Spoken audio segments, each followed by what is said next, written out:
Well, I'm a bit late on this one. Welcome, I'm Raiden, and this is Blue Order Gaming, and on this episode of Raiden Reviews, I'm gonna take a look at the future of the Souls-like genre. It's Remnant from the Ashes. Developed by Gunfire Games, who you may know as the developers of the Darksiders series. I'm gonna skip the please subscribe spiel and get right into the review, starting as always with graphics. Every time I review a game with an art style like Remnant's, I always talk about how I wish more indie games and not so AAA games would go with an art style like this, because it's this pseudo-animated art style where it's not very intensive on the hardware if you don't make it that way, and it's also detailed enough that you can pretty much tell what's going on for a far distance.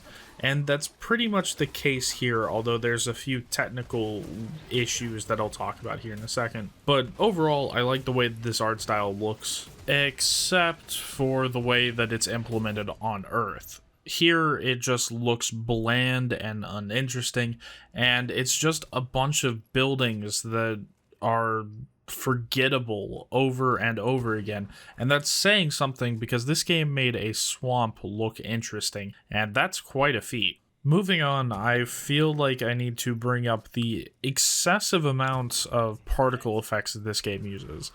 Almost every enemy has some sort of particle effects with them. Some of the weapons have particle effects.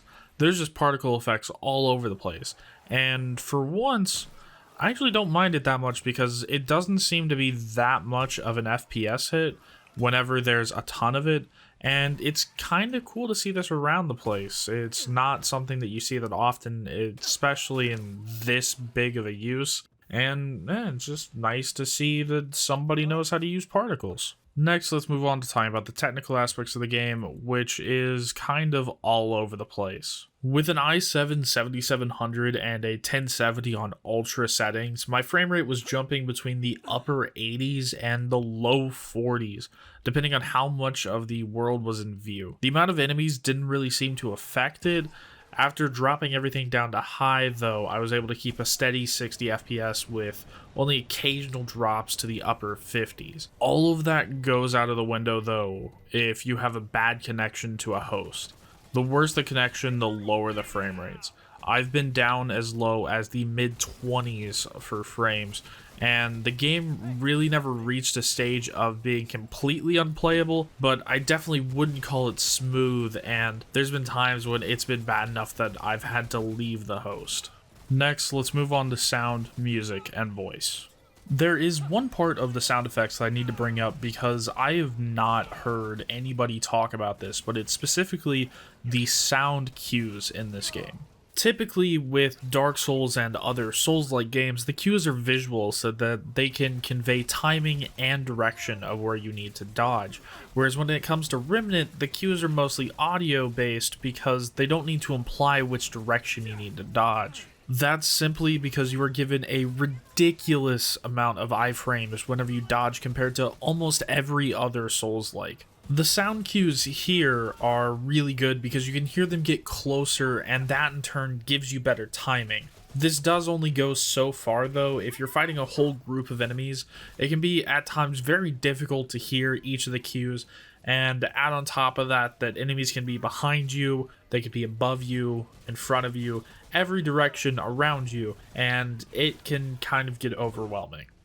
Next, let's move on to music, of which Remnant has a full-on orchestra, and if you've seen any of my other reviews that have full-on orchestras, you know I kind of despise them. At this point, they're just a cliche, and you really have to do something extremely special to be memorable, and well, Remnant doesn't really do that, and in turn, the music here is entirely forgettable.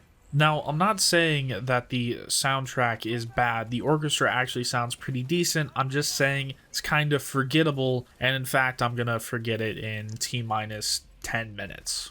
Next, let's talk about the voice acting in the game, which is surprisingly mediocre and just passing, considering who they have here. They have a few people from the Spider-Man game. They have Yuri Lowenthal, who actually played Peter Parker. They have Erica Lindbeck, who played Black Cat, and they even have Darren DePaul, who played J. Jonah Jameson. although you may know him a bit better as the voice actor Reinhardt from Overwatch. They also have Dave B. Mitchell, who played the Shocker in Spider-Man, and Noshir Dalal, who played Charles Smith in Red Dead Redemption 2.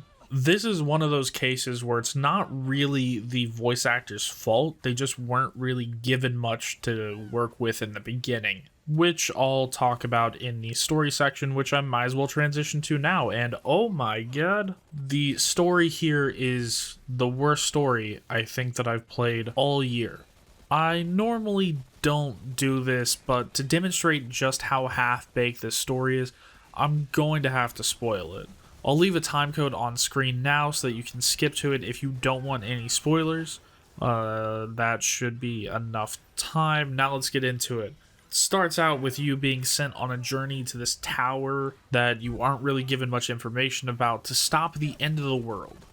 Was this civilization that you come from? Too bad, it's never brought up again. How do they know that the world is ending? Well, there's a big storm around the tower, and that's really the only explanation you get. So they put you on this dinky little one-person boat, and as soon as you get anywhere near the storm, you're instantly thrown off and you magically end up fine on the beach. You then meet your first enemies, the Root, named such because they're humanoid plants. You almost die, but then you're saved last minute by the inhabitants of a place called Ward 13. The leader of Ward 13 tells you that the only person that could help you get to that tower is their old leader Ford, but nobody's seen him in a long time, and they have no idea where he went. But he told them to use this crystal that they have in the middle of Ward 13 if shit ever hits the fan. So, just quickly trusting you, the leader of Ward 13 sends you through this crystal, and you get to start wandering around Earth. Just some random part of Earth. It doesn't look like anything outside of Ward 13. It's just some random city. After wandering around for a bit, this magical tower just teleports right in front of you, and you talk to the only thing inside. It's this four-armed alien, and you really skip the whole freaking out part and just go straight to asking him if he knows where Ford is. He basically tells you, nah, but you should totally check out this place called the Labyrinth because it holds all the answers that you could possibly want, but you're probably gonna die if you go there. So, without a care in the world, you enter this place called the Labyrinth and instantly get disappointed. It's not actually a labyrinth, it's only 3 paths, and the best thing about it is, the left path is a dead end, the right path is a locked door, and the straight ahead path is the portal to the second world. This is a place called Rom, and it looks like a combination of post-apocalyptic New York and the Sahara Desert. The first local you meet thinks that you're a god and tells you to go talk to this other god called the Undying King. After killing most of the local inhabitants, you find the Undying King, and somehow he knows who Ford is. He says he'll help you, but first you have to get him this item of immense power called the Guardian's Heart, and if you accept, he teleports you to this swamp world called Corsus, where you then proceed to meet this queen that tells you that you should give the heart to her instead. You would think that giving the heart to one person or the other would have some deep story impact if it's so dang important, but what ends up happening is you either fight the Undying King or you don't. There's no real long-term effects to choosing one side or the other, and in the end you travel through another portal to a rainforest world called Yesha, and this is supposed to be where Ford is. After you slaughter your way through most of these locals, you end up finding Ford in some random jail cell in the middle of the damn forest. And the worst part is, he's perfectly fine. He's just a little lonely. So you tell him about the storm and that tower that you're supposed to be going after, and he ends up freaking out and gives you the key to a portal that will take you to that tower that ends up being Ward 17, somehow connected to Ward 13, but you don't really learn much about the different wards. You then proceed to leave his ass on Yesha, teleport back to Earth, and then go to the tower. When you get to the tower, you find that there's this kid that's been hooked up to some machine for who knows how long, and as it turns out, he created the root. He starts talking a bunch of crap about some children of the core and references a bunch of stuff that isn't anywhere else in the story. This kid then pulls you into his mind, and you get the displeasure of fighting one of the worst final bosses I've ever played, which I'll talk about later in the gameplay section. Overall, it feels like they had a 10-page story and decided to randomly tear out 6 or 7 of the pages. I know that you can find more about the story and the lore by reading papers that you find around the world, but if you're gonna go this route, then don't also bog down the campaign with so many cutscenes and story moments. I feel like there's an interesting story here, but the devs got caught up in trying to have a mysterious half-told story like Dark Souls, and it just doesn't end up working nearly as well. Next, let's dive into gameplay. Now, I've been referencing Remnant as a Souls-like game and talking about how similar it is to Dark Souls this whole video, but I know that there's some people that aren't going to want to call Remnant a Souls-like, so let me just go through a few similarities that shows you that this really is a Souls-like game. So this game has Estus, which is just called Dragon Hearts. There's the herbs, which in this game is replaced with a Bloodwort potion. There's bonfires, but instead they're called checkpoint crystals. And when you sit down at one of these checkpoints, it resets all the enemies in the level and also gives you all of your health and ammo back. Instead of a maiden to increase your Estus flask count, here you give simulacrums to increase your dragon heart count. You give those to the root mother, and the list goes on and on. Even the crafting is really similar to Dark Souls, where each boss drops a specific item, and when you add that to some other crafting materials, you get either a boss weapon or a boss weapon ability out of it. So yeah, this is really similar to Dark Souls, and pretty much if you don't think that this is a Souls-like, you haven't played enough Souls-likes. There are a few major ways in which Remnant is different from Dark Souls, though. Namely being the guns that you use. It's basically like being an archer with almost unlimited ammo, dealing some varying amount of damage because there's anything from submachine guns to pistols to rifles, and really, the only thing that I can say about it is the game is too damn easy. The game actually gives you difficulty settings, which I've grown to kind of dislike, but what's worse is the game recommends that you play on the easiest setting, because apparently that was what the game was designed around, which is a terrible idea. But yeah, playing on that mode basically makes everything a non-issue for you unless you get just swarmed by a bunch of special enemies. And even worse, death means nothing in this game. Like, actually nothing. When you die, you are just put back to the last checkpoint. You lose absolutely nothing, because instead of souls, this game has credits, and you don't lose those upon death. So there's really no reason to freak out about dying. Like, dying is just a small little road bump. To offset that, they kind of put the checkpoints a little bit too far apart, but really the only issue that you're going to be having is running out of ammo, and that barely ever happens. Hopefully in the background of this too, I'll have some footage of when I started using a sniper rifle, I was actually able to hit the enemies outside of their range and one-shot them. So if there was a group of enemies, I could shoot one in the head, instantly kill it, and its buddies that were around it wouldn't even do anything because they didn't know that I was there and didn't react to their friend just getting shot.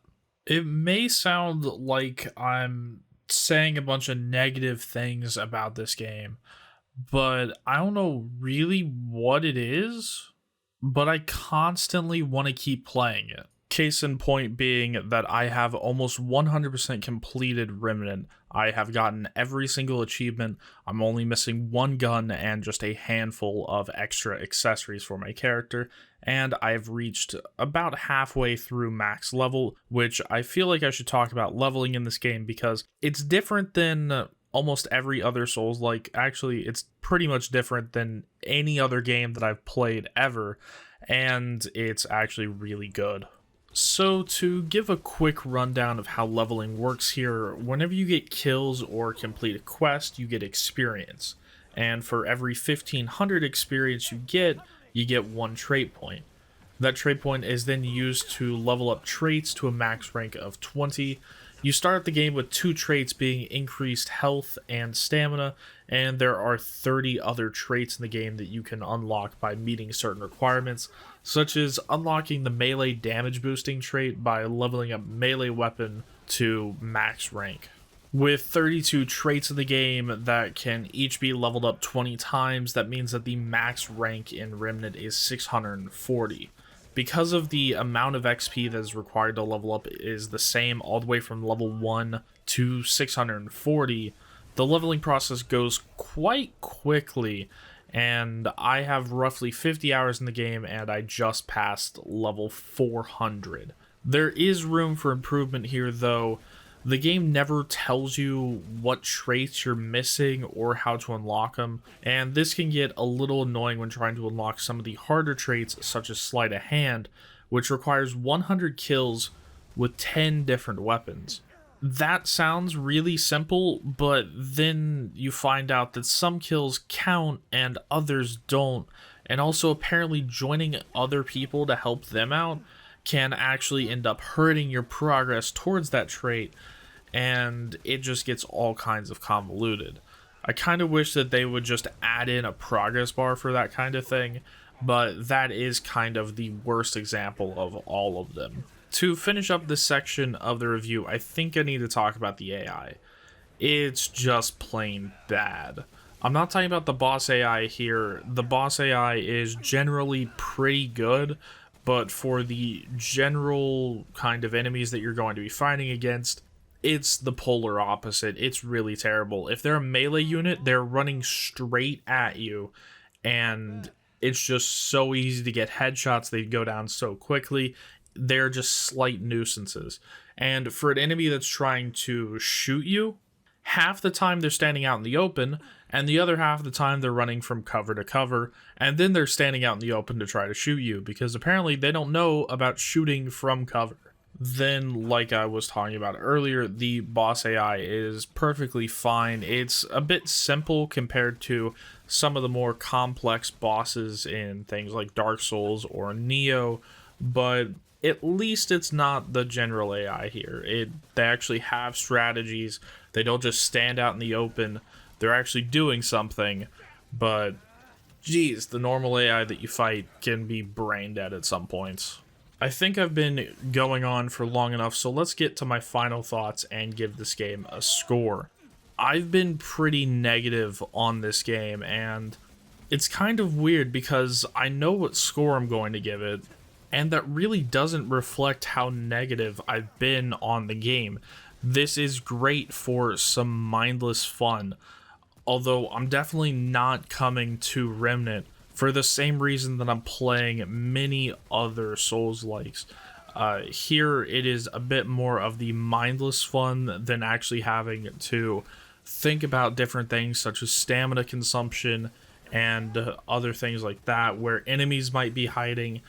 I don't have to worry about any of that here. It's just aiming at things and shooting them and them dying really quickly, and that just feels nice, kind of. And around the time that Remnant's coming out, there's not really many other games that are new where you can go and do that. And it kind of just fills this void of coming out at the right time. And so let's get into my score. If you don't know how my scoring system works, I don't give games a number. Instead, I either give them a buy, wait for a sale, or don't bother.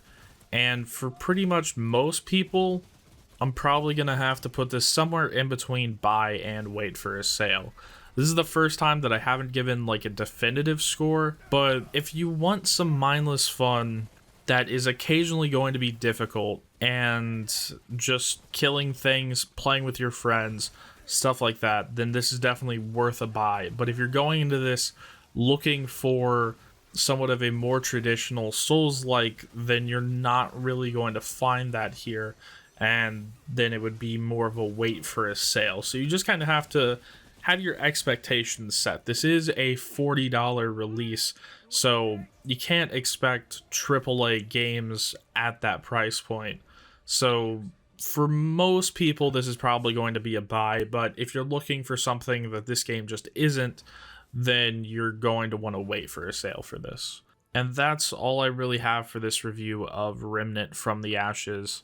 As always, I'm Raiden from Blue Order Gaming, and I'll see you guys in the next one.